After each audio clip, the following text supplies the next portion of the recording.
Hello friends, welcome to my channel Reena's world and unique recipes. Friends, आज के আমি বানিয়েছি খাসির মাংসের কিমা দিয়ে ঘুগনি। ঘুগনি আমাদের বাঙালিদের সবাইকার এমনি ভীষণ প্রিয় খাবার, তাতে আবার সেটা যদি খাসির মাংসের কিমা দেয়া থাকে তাহলে তো দুর্দান্ত ব্যাপার।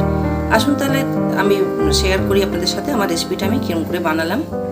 মাংসের ঘুগনি বানাবার জন্য আমি 150 গ্রাম মটর রাত্রি জলে ভিজিয়ে রেখে দিয়েছিলাম, আর নিয়েছি 150 গ্রাম ছোটো ছোটো করে পিস করে কাটা মাংসের টুকরো।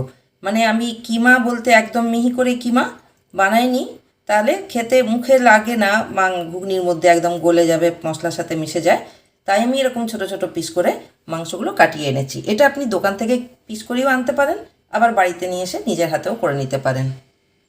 এবার আমরা এর ভাজা মশলাটা রেডি করব। তার জন্য আমি একটা প্যান বসালাম, আর তাতে একটা তেজপাতা, হাফ চামচ জিরে গোটা, হাফ চামচ ধনে,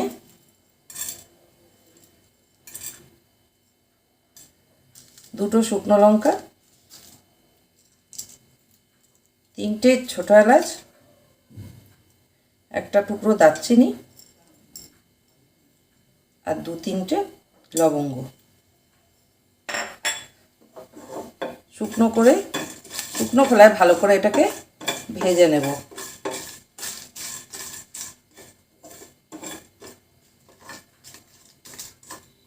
খুব বেশি এটা ভাজা হয় না, এটা অল্প, মানে যতটা লাগবে গুঁড়ো করার জন্য যতটা ভাজা দরকার অতটা ভাজলেই হবে।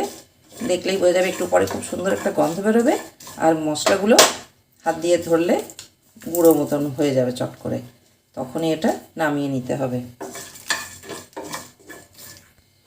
আমাদের ভাজা মশলা এবার রেডি হয়ে গেছে, দেখুন এটা খুব সহজেই ভেঙে যাচ্ছে।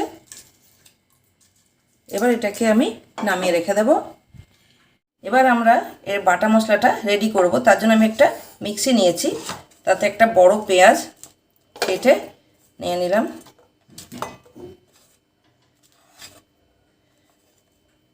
1 ইঞ্চি মতো আদা কেটে নিলাম, আর রসুনগুলো ছোট ছোট রসুন বলে আমি 8-10টা নিয়েছি, যদি বড় কোয়া হয় তাহলে আপনি 4-5টা নিলেও হবে, আর 2টো শুকনো লঙ্কা আমি বেটে নেব।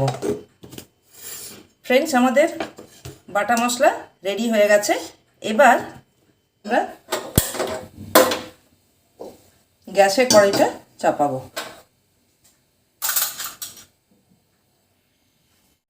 কড়াইটা একটু গরম হলে এতে সর্ষের তেল 2 টেবিল স্পুন দিয়ে দেব।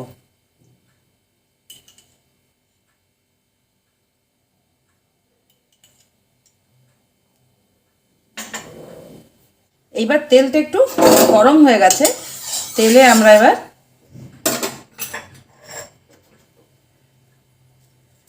দুটো তেজপাতা, 1/4 চা চামচ জিরে গোটা, 2টো ছোটো এলাচ, 2টো লবঙ্গ, আর একটা টুকরো দারচিনি ফোড়ন দিয়ে দেব। ফোড়নগুলো গরম হয়ে গেলে এতে গ্যাসটা এবার লো ফ্লেমে করে দেব, কারণ মশলাটা ভাজতে হবে। হাফ চা চামচ চিনি দিয়ে দেব। তেলের ওপর চিনিটা দিলে না খুব সুন্দর একটা রং আসে। চিনিটাও এবার গরম হয়ে গেছে, এবার আমাদের বাটা মশলাটা এতে দিয়ে দেব।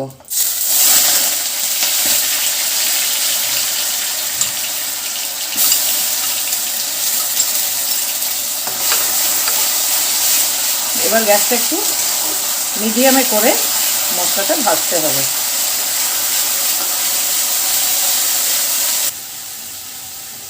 হাফ চা চামচ কাশ্মীরি লঙ্কার গুঁড়ো দেব, হাফ চা চামচ হলুদ গুঁড়ো,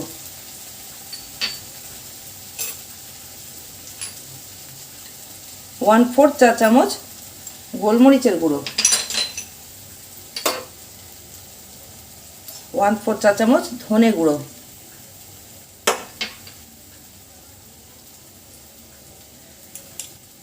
আর হাফ চা চামচ নুন দেব। দিয়ে একটু মশলাটাকে নাড়াচাড়া করে তাতে টমেটোগুলো আমি দুটো ছোট টমেটো কেটে রেখেছি, আপনি যদি চান একটা বড় টমেটো দিতে পারেন। মশলা বা তেলের আন্দাজটা আপনি নিজের পছন্দ মতন দেবেন। দিয়ে মশলাগুলোকে ভালো করে কষাতে হবে। গ্যাসটা একদম লো মিডিয়াম ফ্লেমে থাকবে। এখানে ফ্রেন্ড যদি মনে হয় তেলটা একটু কম লাগছে, তাহলে আপনি এতে একটু সাদা তেল মানে রিফাইন্ড তেল অ্যাড করতে পারেন, কারণ সরষের তেল কাঁচা দিলে একটা গন্ধ আসে। আমি খুব একটা বেশি তেল দেবো না, কারণ মাংসের টুকরোতে একটু চর্বিও আছে, কিন্তু যদি প্রয়োজন হয় অল্প একটুখানি আবার তেলও দিতে পারেন। ফ্রেন্ডস, মিডিয়াম ফ্লেমে মশলাটাকে কষাতে কষাতে প্রায় মশলাটা হয়ে এসেছে। এবার এতে টমেটোগুলো গলে গেছে, এবার এতে আমরা মাংসের কিমাটা দিয়ে দেব।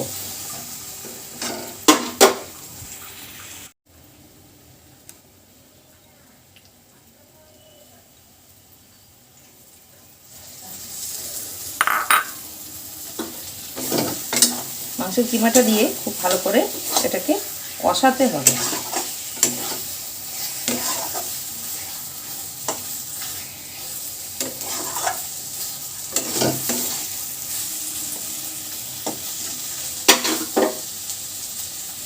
ফ্রেন্ডস, এবার এতে আমি 1/4 চা চামচ ভিনিগার দিয়ে দেবো। অল্প করে ভিনিগার দেবো, কারণ মাংসটা আর মটরটা সেদ্ধ হয়ে যাবে তাড়াতাড়ি, আর একটা খুব সুন্দর ফ্লেভার আসে।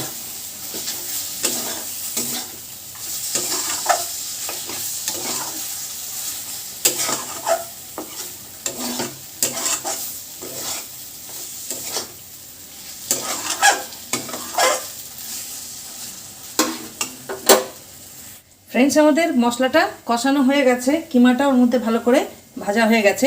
এবার ওতে মটরগুলো দিয়ে দেব।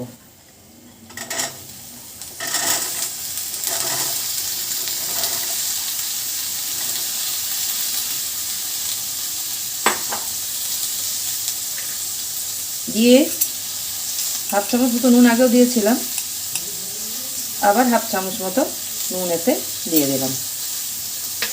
এবার সব উপকরণগুলোকে একসাথে ভালো করে কষিয়ে নেব।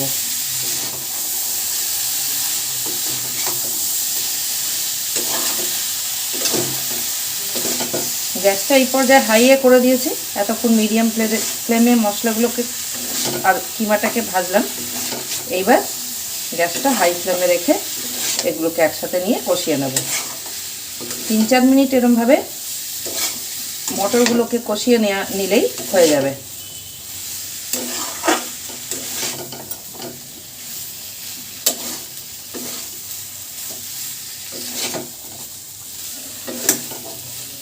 আমি 150 গ্রাম মটরে 150 গ্রাম কিমা নিয়েছি। আপনি যতটা আপনার বাড়িতে লাগবে সেই হিসেবে মটর আর তার সাথে সেই অনুপাতে কিমাটা নিতে পারেন।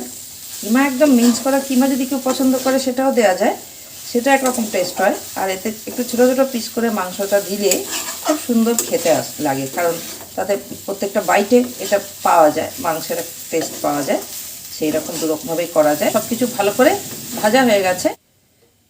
প্রেসার কুকার চাপিয়ে দিয়েছি। এবার আমরা এই সব উপকরণগুলোকে প্রেসার কুকারে ঢেলে দেব।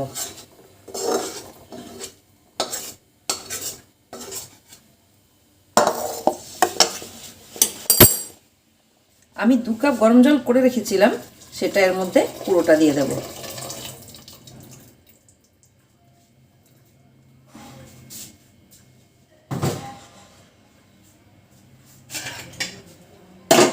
দিয়ে গ্যাসটা হাই হিটে করে কুকারটা বন্ধ করে দেবো। এবার ফ্রেন্ডস, আমি কুকারের ঢাকনা এবার বন্ধ করে দিয়েছি। এবার ফ্লেমটা হাই হিটে থাকবে, আর এইভাবে 5টা সিটি দেওয়ার পর আমি আবার ফ্লেমটা লোতে রেখে একে 5 মিনিট আরও এমনি ছেড়ে দেবো। ফ্রেন্ডস, 5টা সিটি হয়ে গেছে। এবার আমি গ্যাসের ফ্লেমটা লোয়ে করে দিলাম, দিয়ে এটাকে 5 মিনিট এমনি ছেড়ে দেবো। 5 মিনিট হয়ে গেছে। এবার গ্যাসটা বন্ধ করে কুকারটাকে ঠান্ডা হওয়ার জন্য ছেড়ে দিচ্ছি। এবার আমাদের কুকারটা ঠান্ডা হয়ে গেছে।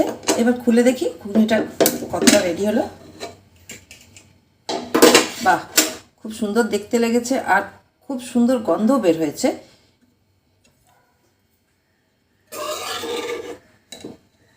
এই দেখুন,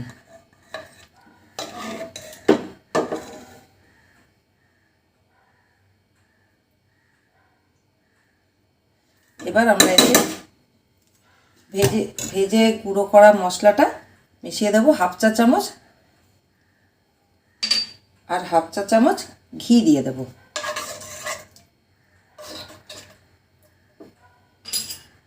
এবার এটাকে সার্ভিং বলে দিয়ে সার্ভ করতে হবে। ফ্রেন্ডস, আমাদের দারুণ সুস্বাদু মাংসের ঘুগনি তৈরি হয়ে গেছে। যেরকম সুন্দর দেখতে লাগছে সেরকম সুন্দরই গন্ধ বেরোচ্ছে। আশা করি খেতেও সেরকমই ভালো হয়ে হবে। আপনারাও একবার বাড়িতে এরকমভাবে বানিয়ে ট্রাই করে দেখবেন। যদি ভালো লাগে তাহলে আমার চ্যানেলটাকে একটা লাইক দেবেন, নিজের ফ্রেন্ডস অ্যান্ড ফ্যামিলিকে শেয়ার করবেন।